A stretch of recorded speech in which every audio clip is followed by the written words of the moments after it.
be here. I have worked on Pirates of the Caribbean films 2, 3, 4, and 5. I've written 3 books about the making of those films.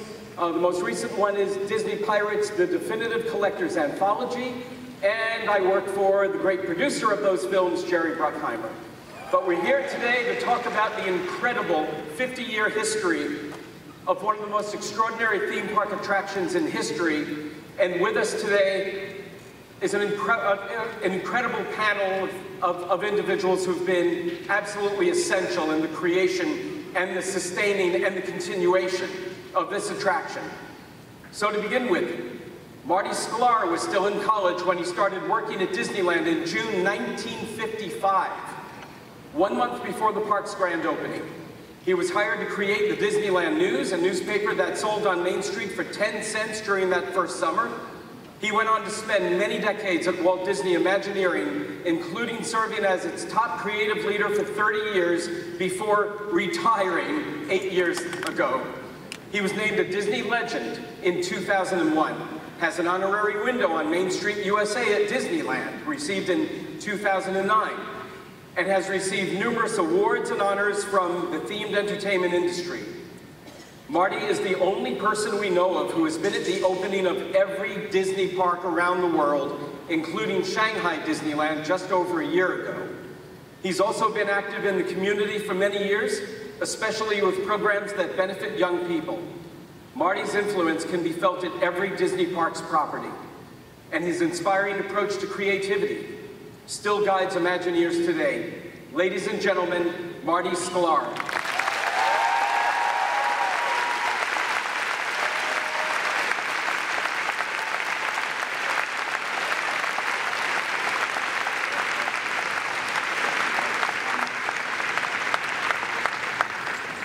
Orlando Ferrante worked at Walt Disney Imagineering for 40 years. His first assignment was on the very first attraction to use audio animatronics technology, the Enchanted Tiki Room in 1963. After that, he helped bring several attractions Disney had created for the 1964-65 New York World's Fair to Disneyland. He then created a team that specialized in installing attractions, which was instrumental in the creation of Pirates of the Caribbean and several other attractions and shows. His work literally spans the globe, from Disneyland Paris to the development of the Disney Wonder cruise ship to attraction production for Tokyo Disney Sea. Orlando also has an honorary window on Main Street, USA at Disneyland, and was named a Disney Legend in 2003. Please welcome Orlando Ferrante.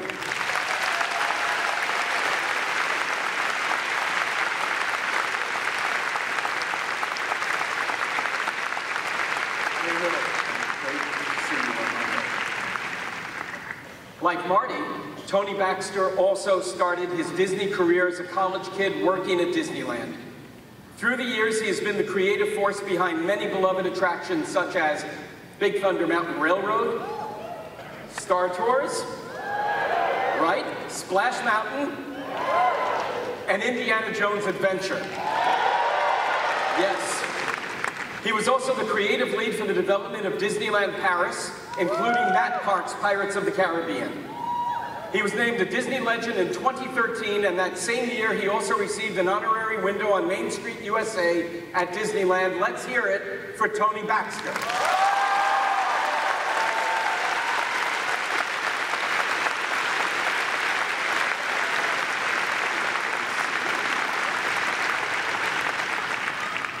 Imagineering runs in the family for Kim Irvine, as her mother was also the Imagineer Leota Toombs Thomas. Kim started her Disney career as a painter and model builder for the creation of Walt Disney World. After working on Disneyland Paris, she joined the Disneyland Imagineering team as art director, where she still leads the critical work of preserving and enhancing Walt's original park. In 2011, she became the first woman to receive the prestigious Lifetime Achievement Award from the Themed Entertainment Association. Please help me welcome Kim Irvine.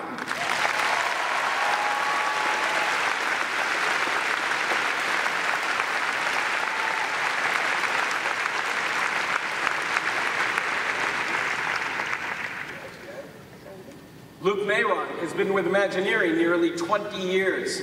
His passion for the future and science have been put to good use in creative leadership roles on Disney attractions such as Mission Space and Space Mountain. He was brought into the Shanghai Disneyland project very early on to help map out initial concepts for the park.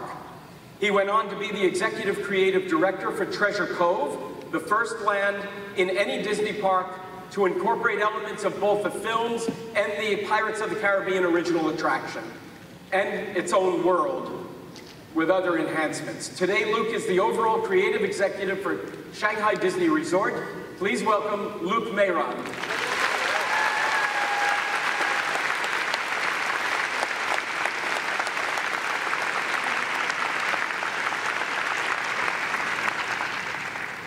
Nancy Ceruto joined WEI about 7 years ago. With a deep background in experiential design, Nancy was asked to help conceive blue sky ideas for Shanghai Disney Resort. She later went on to help oversee the development of Treasure Cove at Shanghai Disneyland. Leading an interdisciplinary team of more than 100 Imagineers, this all-new Pirates-themed land included one of the most complex attraction designs.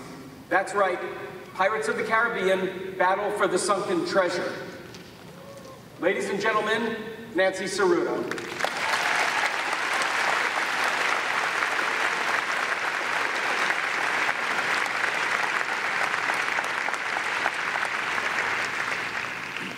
Well, quite a panel to talk about this amazing attraction and the amazing new attractions.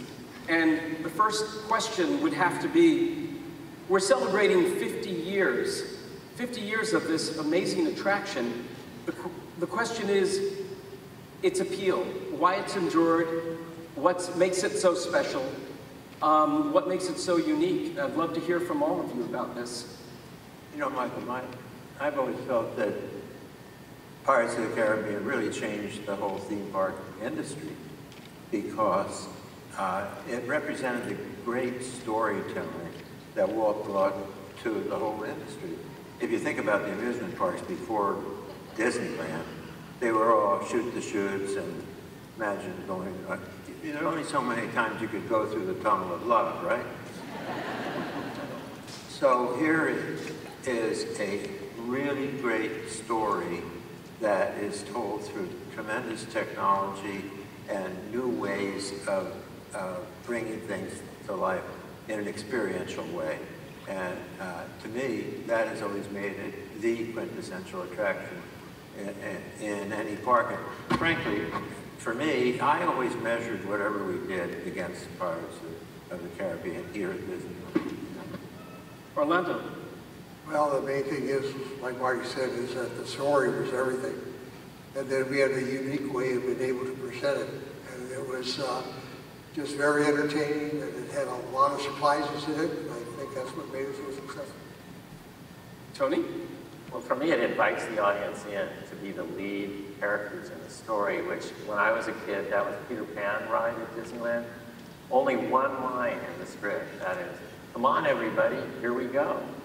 And when Ray Bradbury wrote that, he wrote off a little note to the wall saying, "I will be eternally grateful for today I flew out of a child's bedroom window on a pirate galleon on my way to the stars."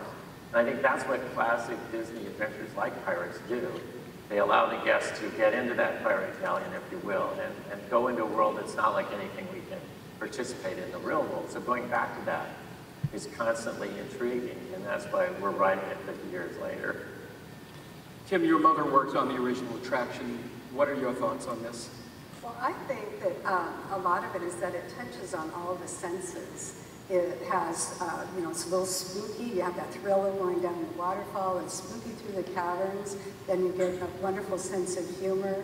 It has amazing musical score, and it just has all those senses that make you feel good.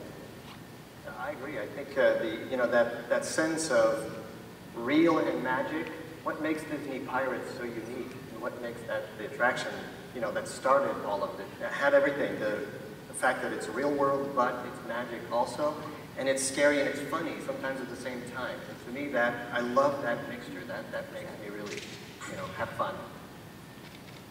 And I feel that Pirates takes guests, and this is the way I feel about it, on an adventure that you just never want to end. It's so rich. It takes you in a completely, new world. And I wish it was 40 minutes long. I think a lot of people would agree with that. Let's turn the clock back 50 years, maybe even a bit before, because the attraction had a very, very interesting development, and it's a long story that we probably don't have time to go into in enormous detail, but it didn't begin its life as a boat ride or with audio animatronic figures. I wonder if you can talk a little bit, perhaps Marty and Orlando, about the roots of this attraction. Well, Walt had the idea of doing a number of walkthroughs at the time. Before we did the shows for the New York World's Fair, 1964, 65, he talked about doing Edison Square, which was going to be a walkthrough of things that Thomas Edison brought to the world and changed the world through electricity, and he was going to do a walkthrough of Liberty Square with some aspect of the Hall of President, which first turned out to be the Lincoln Show. And this was going to be a walkthrough also. In fact, they had actually put steel in where New Orleans is in the ground. But when we went back to the New York World's Fair, for the first time, we were able to develop a ways of moving people with huge capacities. Because before the New York World's Fair, before It's a Small World boat ride, a typical attraction, if you could get 1,500 people an hour, that was a lot. Here, the Small World was over 3,000 people an hour. It became the genesis of the way we move people through the Pirates. And also the Carousel of Progress, 3,600 people an hour. Huge capacities for the first time. So Mark Davis had done many, many, many sketches. In fact, Mark loved to do sketches. He really did. The one I regret that he never did, he had a pirate that was sewing off the leg of another pirate. It didn't work very well on the ride through.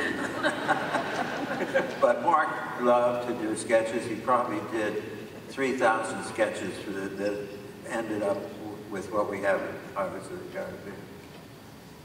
Orlando, how about some of your memories of the earliest? Well, I think the biggest thing was be able to do the improvements of what you see on the pirate ride from where we started with audio animatronics.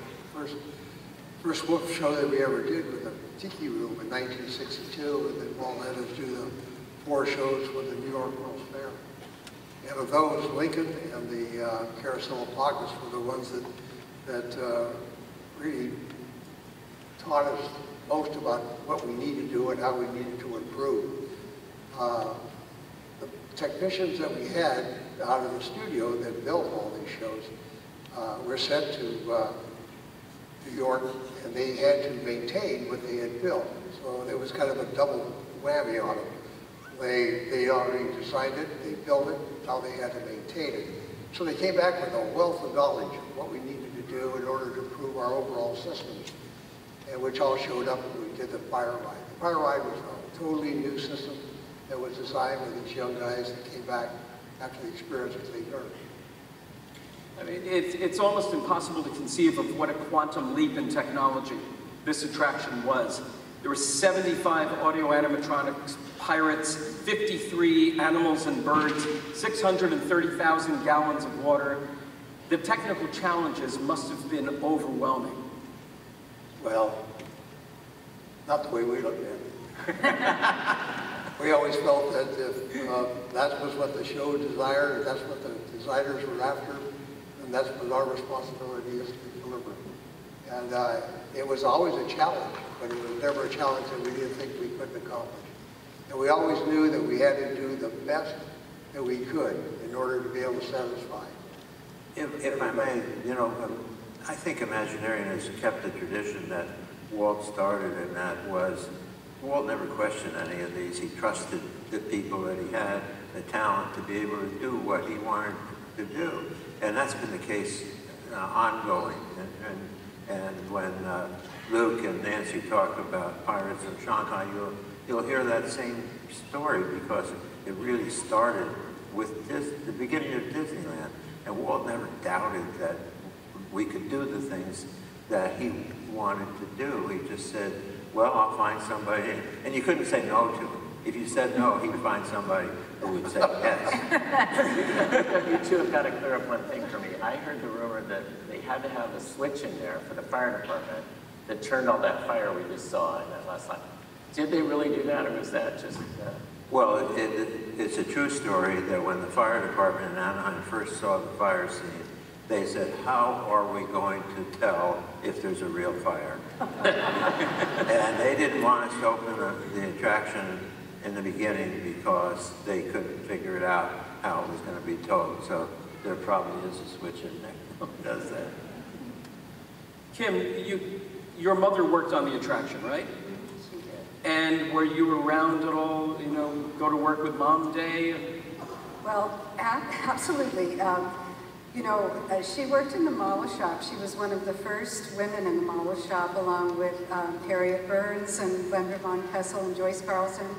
And they were building the most beautiful model.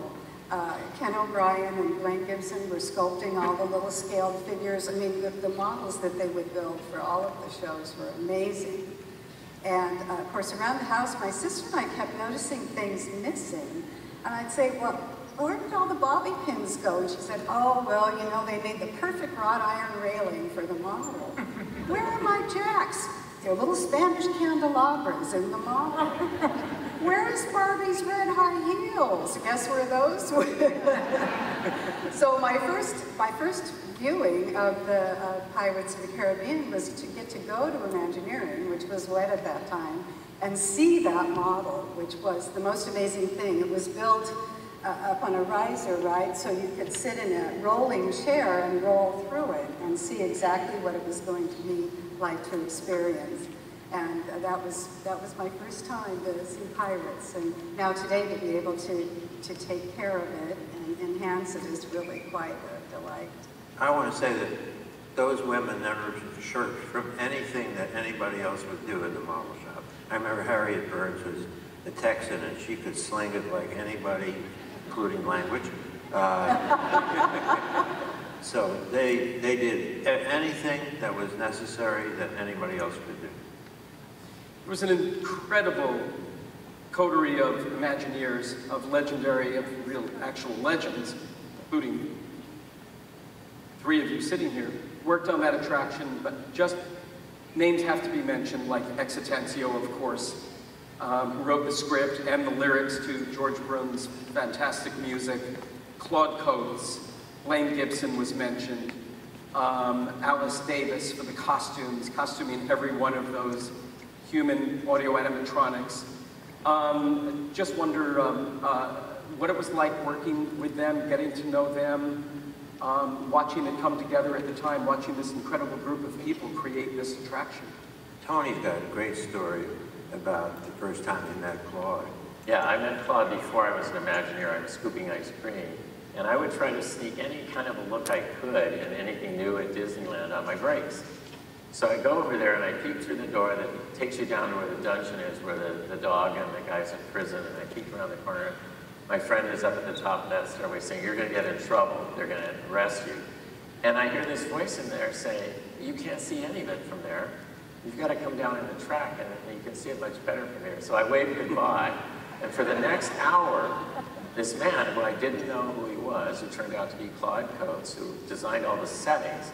Mark Davis, of course, created all the fabulous scenes that you see, the staging of the characters and the look of their expressions and whatnot. But Claude was the environment of the pirate ride. And so he was very delighted to take someone who was a young student in school, taking theater design, through this and explaining all of it. And we sort of dialogued together.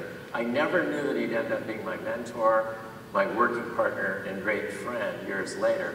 Now, I spent about an hour with him in that ride, and then I ran back to scoop ice cream, and I got docked an hour. And I said, you know, I think it was probably the best hour I've ever spent here at Disneyland, so you can have your $2. You know, and there's a picture there of Claude and Fred Jerger, and Fred was the best at going into the field and getting what the art directors had designed, what Claude had designed, what Mark wanted for the show. He was absolutely the best. He had the greatest hands, I think, except for Bill Evans, who did all the landscaping and would yank trees out of the ground. Fred, I mean, they were so good at what they did, all of them. If I could tell one story about Blaine Gibson, the sculptor, Mark's drawings, of course, were cartoonish. I don't want, they're not cartoons, but they're cartoonish. And Walt wanted realism. He absolutely wanted these characters to be real.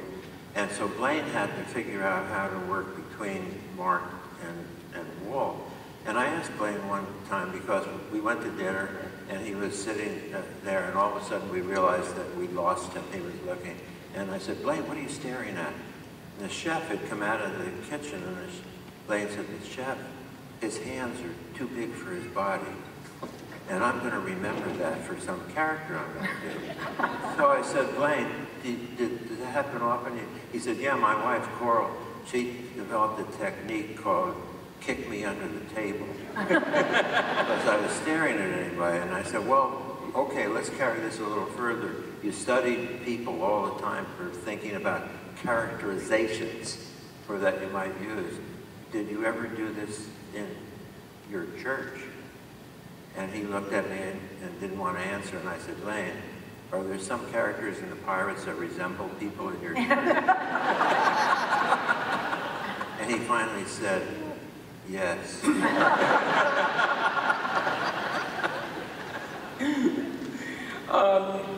I'd like to ask each of you, beginning with you, Marty, and going right down the line, to tell us what your role was in creating Pirates of the Caribbean and which ones, because there have now been several.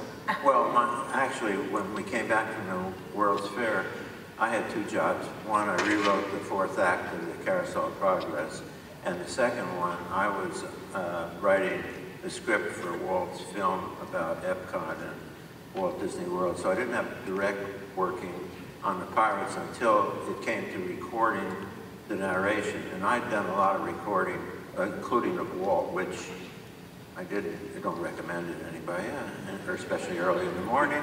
But I helped X Atencio because he'd never directed talent in doing Pirates of the Caribbean. So we had doing a big show. So we had, I can't lost his name, Paul Frees, who was a great character voice in many Disney cartoons and other things. And he did many of the voices of the Pirates. And so I helped Dex with the recording of the voices. Great. Orlando?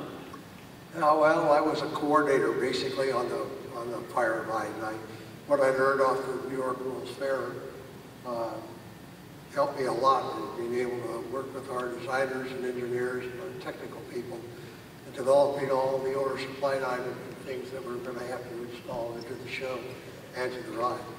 So it was a matter of working closely with them and helping them and getting the information from them, compiling the list, making sure that these things are all part of the overall schedule and the overall budget in order to meet the project demand. And it was an unbelievable pleasure because I had no basic technical background to be able to work with these people and be able to do something that would help them be able to accomplish their goals. Whether it was the designer or the creative idea or the engineer and how to accomplish what he had to do, or the technician, or the special effects people, or the interior people. There's a lot of things involved with putting a show or a ride together, or any type of attraction. And it's the pleasure of working with people of that talent was the highlight of my life. I can only think back and say how lucky I was to be able to come into WED when I did. WED that was the name of Walt Disney Imagineering back then, WED Enterprises. And then I came in when I did, in order to be able to work along with these people. It was just something that I continue just amazed that I was able to to be there at the right time. Tony, you've helped bring Pirates into a new phase. I did. I grew up with the first one, so while they were working, I was sneaking in to see what you were doing.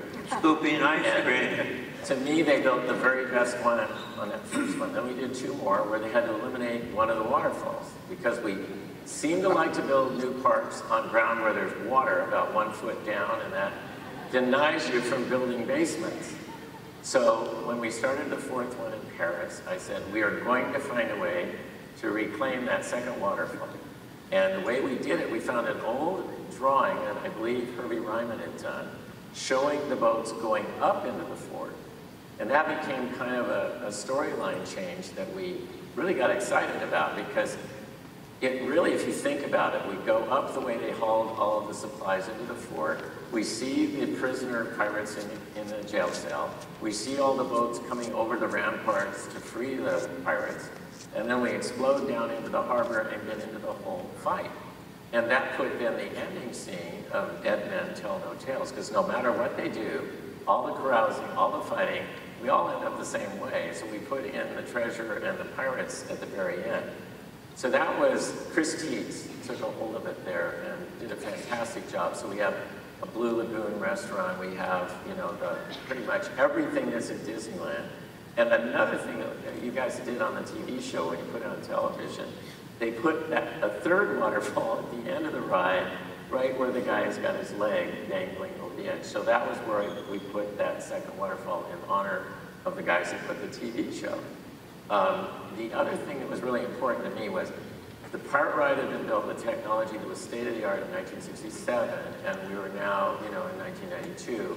And I said, I want, Chris, for you to come up with something that I would be afraid to do as a human being. And he said, well, a pirate duel with fighting pirates. And I said, yep, that's it. So we literally got these two figures to duel together. Now, they break off an arm occasionally or slash each other's costumes. For the most part, it worked amazingly well. And when I stood at the end of the ride, I would hear the French people going, Mon Dieu, les pirates, you know, they'd be pantomiming it. So I knew that had stood out as something that, how did they do it? And I think that's sort of the secret of all Disney things, is to have people come out going, I have no idea how that was done. Kim, you continue a legacy from your mother, which is quite an honor, I'm sure, and also a joy. You have a huge task of maintaining very complex technology and enhancements. Well, the Disneyland Imagineering Anaheim team is responsible for the care and feeding of Disneyland, and John Hench, who was my mentor for many, many years, would remind me whenever he'd come down, your job is to constantly enhance and keep these rides relevant, add things, change things always in a positive way, and additive. And so that's what we do during every rehab. We have the opportunity to come in and do a little something new, especially if the ride's going to be down for a very long time.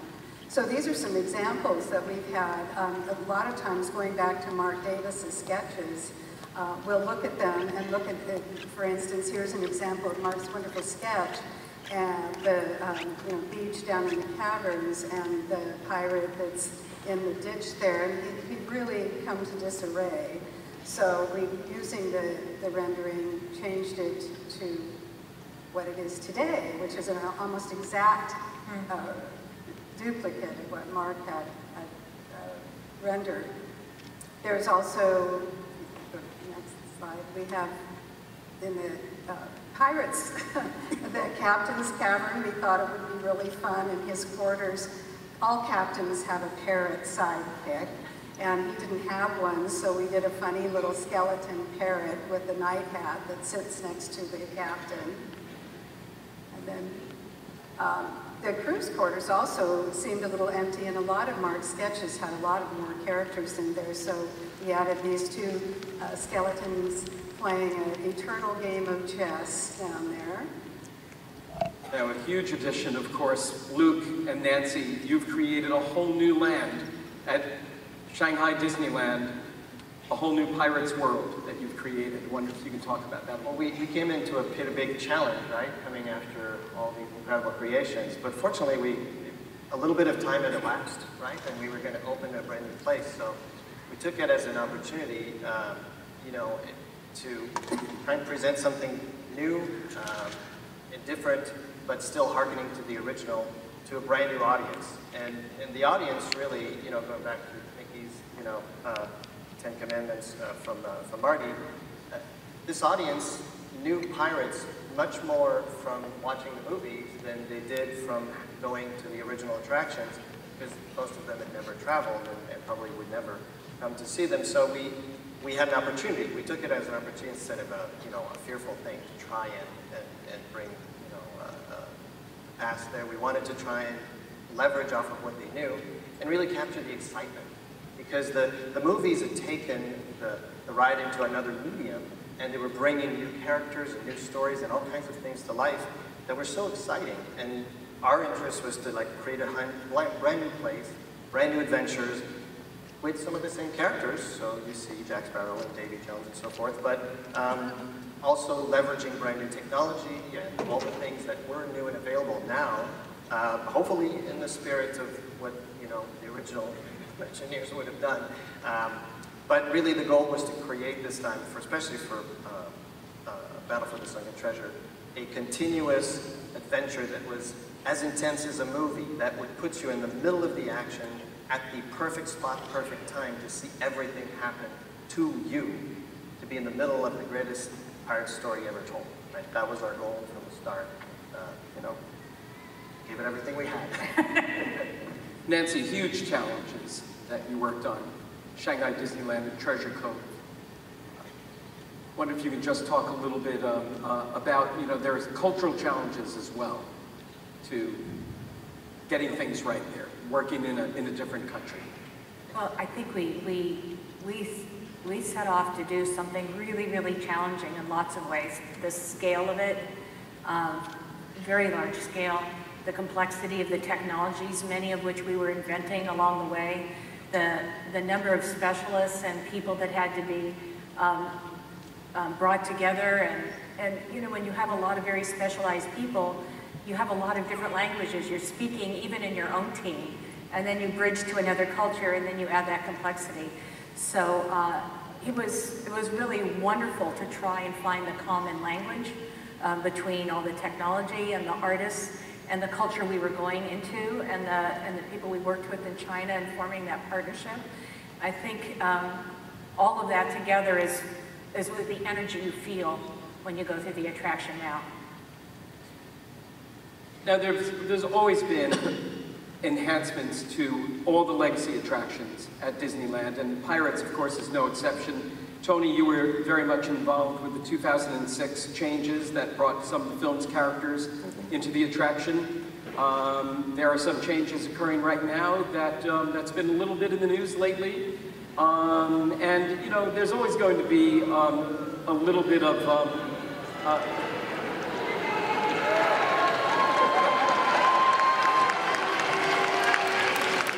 Well, Walt said that Disneyland would always change and never stay the same. Marty, you had a few thoughts about that. Well, Walt started changing things in Disneyland the day Disneyland opened, because when I wrote my first book, it's called Dream and Do It. You can buy a copy here. When I wrote my first book, I went back into the Disney archives and I found the comments that the media had made on Disneyland Open. Boy, I was surprised, because even though I was there, I didn't realize how negative so many of them were, because things didn't work, the water fountains didn't work because of the plumber strike, on and on. There were so many things. Well, Walt was not fazed at all by it. He just said, okay, let's do it, and start fixing things. But part of it was the changes that he started to make. And I think, you know, being around Disneyland for 60-some years, I can tell you that every attraction in Disneyland has had some kind of change since Disneyland began. And I look at it like a theater show. You know, you come up with a new act for a theater show, and it's great. It it's still the same story, but you brought a new dynamic into it. And Walt did that constantly in terms of Disneyland, and he had no worry at all about, but I have to say I appreciate the fact that so many of you came to Disneyland as kids. Then you had kids and you brought your kids here. Now you're grandparents and you bring your kids here and you want things to be the way you saw them initially. Well, I don't think you wanted them to be the way I saw them initially. The first year, there was a lot of Disneyland that needed change and got it over the years. And this is just part of the process. The current Imagineers learned that from my mentors, Tony's mentors, and Orlando's mentors, because they were used to that. Walt would say, okay, let's do this, fix this, make it better, come up with a new scene, whatever it happened to be. It's part of the tradition of Disneyland. I see nothing negative about it at all. I see nothing but positive that Disney's thinking about making these things better.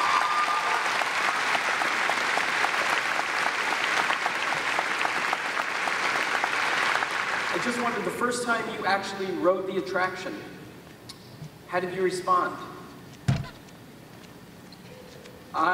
Tony, you have a I have three of them. One was a little bit topsy-turvy for me because I got to sneak on the boats that were being cycled through the ride on the day that Walt Disney passed away. So I was seeing the most incredible ride that would be built in 10 years, but I was also dealing with the fact that the guy I was preparing my portfolio to work for was no longer there. So it was a very strange thing, and I recounted already the second one, which was a walkthrough. Thank you, Marty. I got to actually go on Pirates First as a walkthrough with all the figures running. And then, my sister is in the audience tonight, we snuck into the park for the Spring Fling, which was the first, it was March 18th or something, the week they celebrated the Easter holiday. And I told her to come out, and when she got up there, the park had closed the ride because something had gone wrong. So we had to stay in the employee cafeteria for an hour while they changed out the day crowd and brought in the night crowd. Now, because it was a sneak, nobody coming to that party knew anything about Pirates of the Caribbean. So we had the whole ride to ourselves all night long because nobody knew what a Pirates of the Caribbean was. It was just a door in a building in New Orleans Square while they were all running to the Matterhorn and all the other attractions. And so that was pretty cool. Orlando, the technology, again, going back to the technology of the ride, not just the audio animatronics, but the special effects. Any good stories, or any of you, really, about the effects and the transformations as the technology has evolved? The fire, of course, has always been an outstanding feature of it. Well, we had guys like Waitha Lodgers and Yale Gracie and all these people that were always coming up with unique and different ways of how to present different concepts that the art director was trying to get across. And there was, they were always coming up with new ideas in different ways. And sometimes they would go out there and do little mock-ups that had nothing to do with any show that we were working on at the current time. And they were just an idea that they would have, and then the designers would come by and look at that and say, what's that? And all of a sudden we incorporated it into the different show. Yeah. It was developed all different ways on the stuff, the way it came. It was. Yale Gracie created the fire scene and many of the effects for the Haunted Mansion, and Walt used to say, he was a tinkerer, and Walt used to say, well, Yale, if I didn't employ you, you'd be home in your garage tinkering. And I think he would have been. Yeah. You know, when we did the Fighting Pirates, the technology you guys had didn't have what they called compliance, which allows the figure to know when it reaches the end of a run. So without it, you kind of react like that. And so the pirates are kept kind of loose. But with compliance, we could do the sword fight, and we could take it right to the point where the sword was going to hit. So that was something that technology allowed us to push forward with something that couldn't be done back in the dawn. Yeah, we went to a company called Sarcos that built artificial arms and stuff. One of the things that we learned from them was this compliance. And before, our programmers always used to, you know, really push it to the limit to move the figures and stuff as fast as they could. And there was always this problem that Tony said when they come to the stop, especially with hydraulic figures, you had a little vibration on you. But with this compliance, they were able to make that move and have it stop and not be able to move again. And it was Big breakthrough. big breakthrough back in those days. And that was in the 80s. yeah, late 80s, Yeah. early 90s on the stuff. Michael, one thing, I'd like Luke and Nancy to comment on this. What really struck me in Shanghai, in the Shanghai attraction, was how seamless it was between the built sets and the video projection. It's so dynamic and so seamless. Talk about that. You know, there's two parts. You were talking about technology. One of the things is that we don't entertain with technology. Technology is invisible.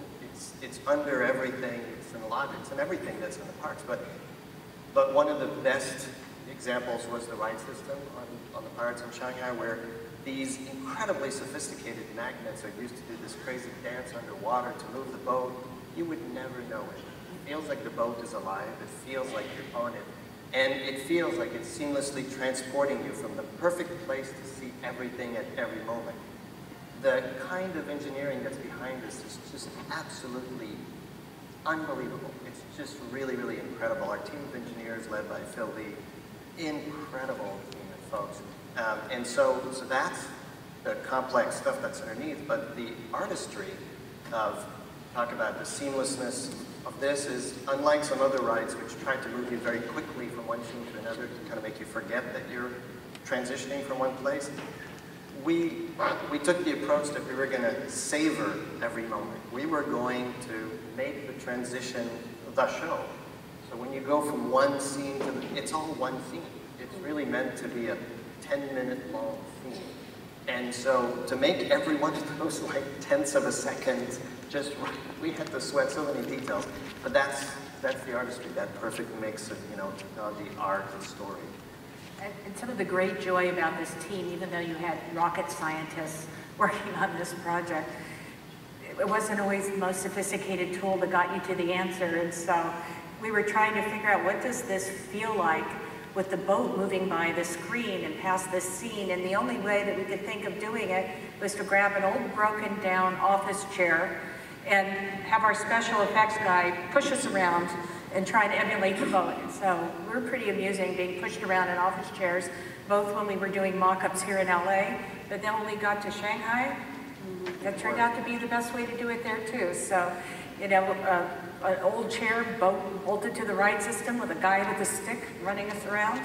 That's how all that high technology came together. We used every trick. I mean, you know, it's great because it just reminds me of, like, we did probably 40 or 60 mock-ups, I forget, and endless models, both three-dimensional and physical models, you know, like we've done. And we did a roll-through model. We built one on, where you roll through on a stool, and that's the first time I met Michael there with Jerry. We rode through that, and that was the best development tool because that was physical all around us. But we also then turned that into a completely digital model that we could scrub back and forth like a most modern edit suite of three-dimensional effects all around you in media.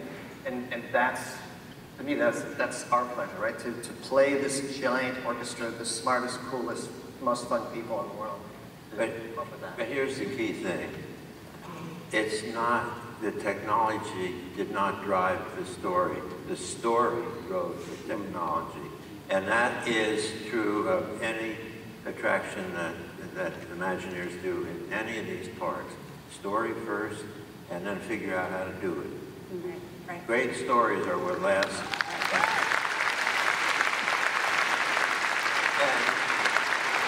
And while we're talking about this, it's 50 years. 50 years. That's amazing. And Luke and Nancy, let's talk a little bit more about Treasure Cove at Shanghai Disneyland. You paid homage to the original attraction in so many different ways, but I wonder if you could talk a little bit about a ceremony that you did. Yeah, well, I'd like to maybe just a question. Has anyone been to Shanghai in this group? Just show of hands. Oh, great. That's pretty, a few, but not too many. It might be worth playing a little clip first of the land overall, just so folks who haven't been there can see a little bit. So I think we have like a 1-minute clip that shows a flyover of the land. But yeah, there you go. Give you a feel for the extent. We built 5 attractions around pirates. And it's just incredible. If it'll play. Here we go. So, it's a giant lagoon and a canoe ride that links this land to the other land, which has its own story. In the foreground, the ship on the beach, that's the shipwreck shore, an interactive playground with water play and all kinds of games for kids and adults. The ship at harbor is the Siren's Revenge, an interactive set of interactive adventures there. The giant fortress houses the main attraction, Pirates of the Caribbean Battle for the Sunken Treasure, as well as the restaurant. So in homage to Blue Bayou, we actually have a restaurant connecting to the ride in the first scene. And then there's also a stunt show, which is an extraordinary other story altogether, where pirates actually fly up in the air, 30, 40 feet up, and they battle almost right over the audience. And that's the entrance to the main attraction. So, yeah, pretty cool. But yes, we wanted to make sure that this attraction was properly in the line of all the other fantastic attractions, that were in the other parks. We came up with this crazy idea to collect a little bit of water of each one of the flumes, of each one of the rides. We had our secret agent pirates going to all the rides, late at night, collecting a little bit of water. So Kim and I went to the pirates, the original pirates, collected that, and then I made this little case, and we decided to, initially it was going to be a very small thing with just, 4 or 5 people at night. And then, as we were starting to organize it, and the boat was just, it wasn't even running. We had to push it into place and everything. People started saying, "Oh, you're doing what? Wow. Could I go?" So by the time we were doing it that night, it was like 30 or 40 people wanting to get in on it. But basically the idea was we brought all the ride into Pirates of the Caribbean, Battle for the Sunken Treasure, Shanghai, then over there.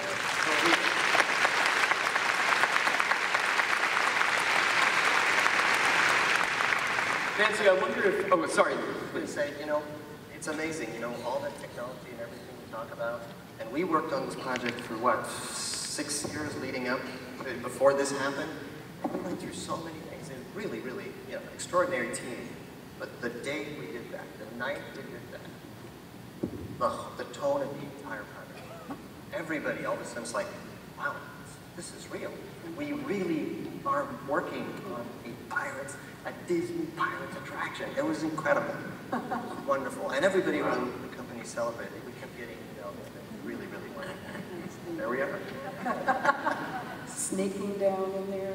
Nancy, I wonder if you could talk a little bit about some of the other technological breakthroughs, because just as the original Pirates attraction was a technological quantum leap, so are the attractions in Treasure Cove, especially Battle for the Sunken Treasure. Whole new ride system. Yes, there are animatronics, but there are other technologies which are pretty awesome and completely state-of-the-art. I think the real innovation in the Pirates attraction in Shanghai, the technology that makes it all work, the brain that connects all of this seamless experience, was really the most adventurous leap that we took.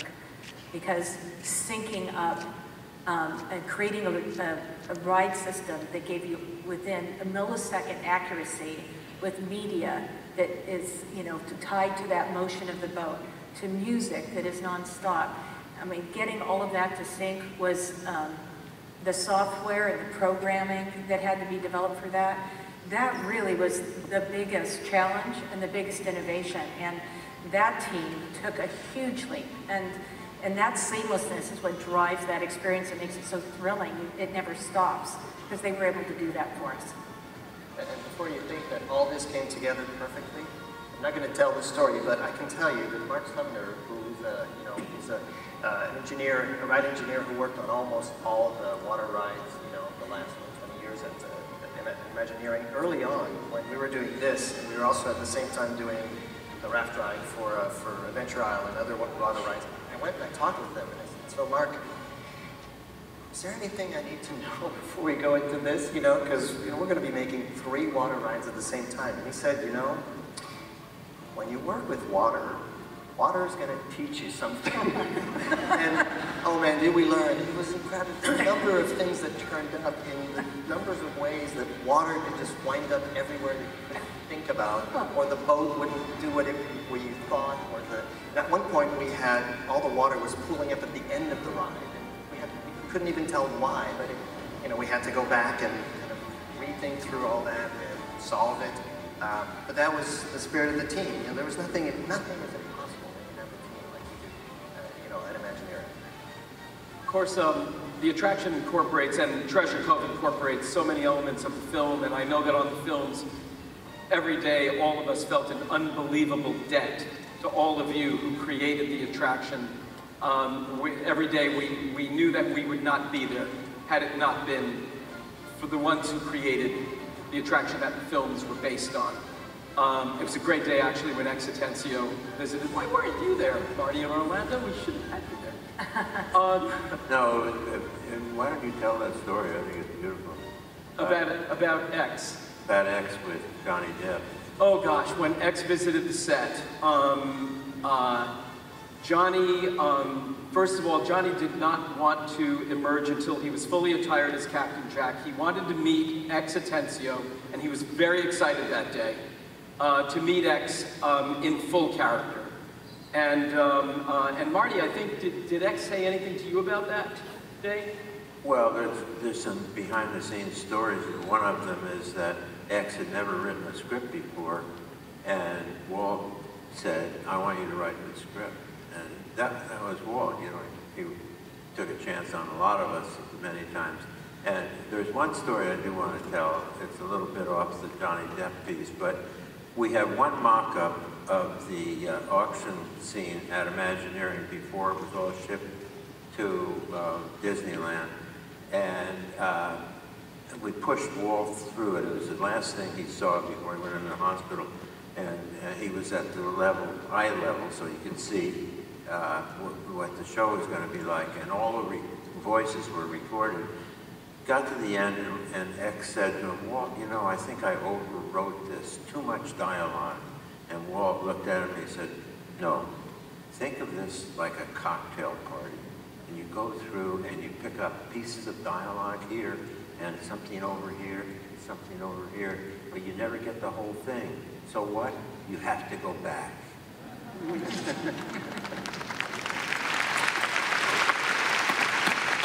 I know that when I interviewed X 2 years ago for the book, and I think he was 95 at that time, I asked him how he came up with those incredible spilled cornucopia of words for the lyrics for Yo-Ho, A Pirate's Life for Me, and he said, "I got a copy of Treasure Island and a thesaurus." Which reminds us that Walt was making pirate things long before doing this attraction. First full live-action film from Walt Disney was Treasure Island. And Walt first is 1927, an Alice comedy, animated live-action film. First time he created anything with pirates, and that tradition kept on going right through Swiss Family Robinson. The Viss novel didn't have pirates in it. Walt wanted pirates in it. Blackbeard's Ghost, which came out, actually was released, I believe, either the same year or the year after Pirates of the Caribbean attraction first appeared. He definitely had pirates on the mind for a very long time.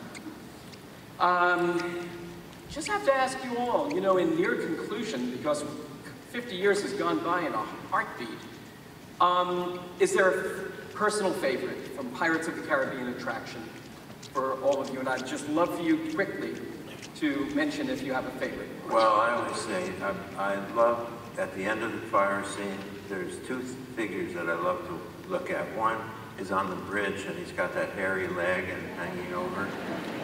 And the other is off to the right at that point, and that is the pirate with the pigs, wallowing with the pigs.